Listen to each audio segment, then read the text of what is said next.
Episode 1. Smoke and Mirrors. They say the jungle never left us. It just grew neon veins and plugged itself into the mainframe. New Semiopolis, the city where nothing dies, at least not all the way. It's always raining here, like the sky's trying to wash the guilt off the skyline but can't quite reach. I light another cigarette, pull it from behind the bartender's ear. He doesn't smile. Can't blame him. Laughter's illegal in 3 districts and he's got 3 mouths to feed, none of them his. Name's Jumbo. I used to break walnuts, now I break murder cases. Gorilla, detective, magician. It's not a gimmick. It's an edge. People expect fists. They don't expect a flaming playing card folded into a blade. The dame walked into the bar like she owned every neon sign outside, smelled like jasmine grown in illegal soil. She asked if I was Jumbo. I told her I don't do autographs. You here for justice or just jungle fever? She said her husband was dead, had been for a week, but his ghost had texted her from a burner SIM chip last night. Coordinates, warnings, begging her to run. Cyber ghosts, just what I needed.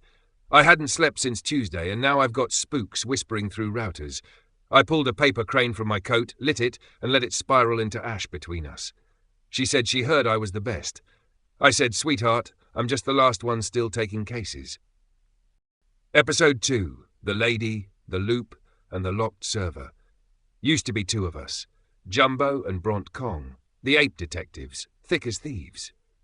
Sharper than our claws. Before the wires and the smoke, before the city really learned how to forget itself, there was us. Then came Friday 9. A case gone sideways, then downward until we weren't detectives anymore. Just 2 shadows walking opposite alleys, one covered in fire, the other in silence. There's a scar on my shoulder from that case, but it's the one behind my lungs that still burns, every time I hear his name. Her ghost message came in on cracked glass, buzzing with static like it was haunted by memory alone. She said her husband was gone, but the SIM chip said otherwise. Coordinates, warnings, loops. It led me to the Cannery District, a zone so forgotten even the rats had started filing for relocation. Deep inside, a derelict data vault, sagging with rust and bad air, the kind of place where nothing breathes except old electricity. The door had a level 7 lock, high enough to seal in a soul and keep God waiting at the buzzer. Only one bastard I know still has clearance for locks like that. Bront Kong. I climbed into his world by elevator. Up past mirrored chrome and soft-lit corridors. The building was full of plants too perfect to be real. Synthetic oxygen. Artificial peace. Geneco Nexus. Tomorrow's memories today. They sell fragments of the dead to the grieving rich. Not memories, performances. Rental ghosts. Voices preloaded with permission to lie sweetly in your ear. Bront had taken a corner office in that mausoleum. Bigger than I remembered. Wider across the shoulders. Taller in the ego, but smaller in soul. He looked at me with those new eyes. Shining. Smooth. Chrome behind the eyes. No soul behind the chrome. He didn't flinch when I said her name. Frida. Didn't blink. Didn't sweat.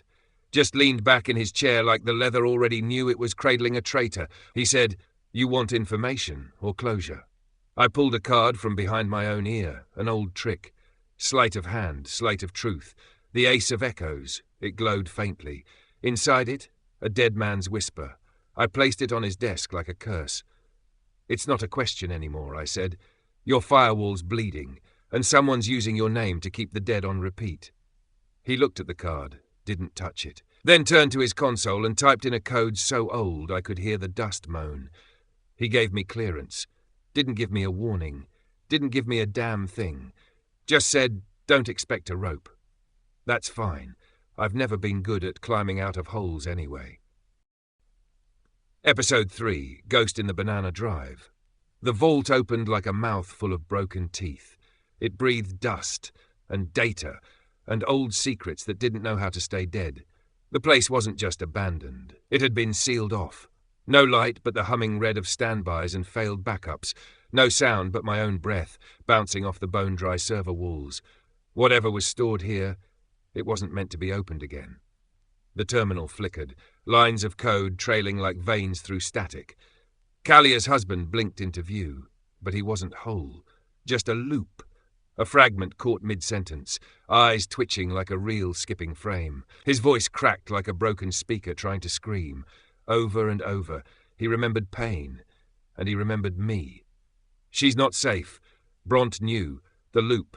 Kill. Then it started over. Again. Again. It wasn't just a memory. It was a prison.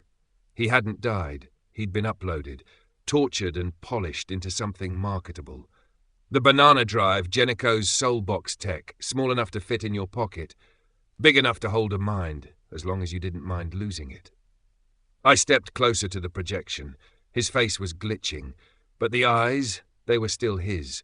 There was recognition there, and fear, and blame. Friday 9 had been the prototype.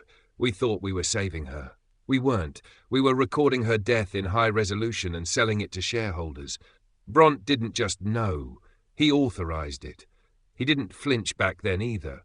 Just handed me a lighter and told me not to look behind me. That's when I started smoking. Not for nerves, not for image, for ritual. To anchor my memory in something real. In something I could burn. The ghost's voice was slipping, starting to fragment like he was fading into static right in front of me. But before he went, the lab, you were gone. Silence, no trace, no save point, no goodbyes. There was another name that night. Not just Bront, not just me.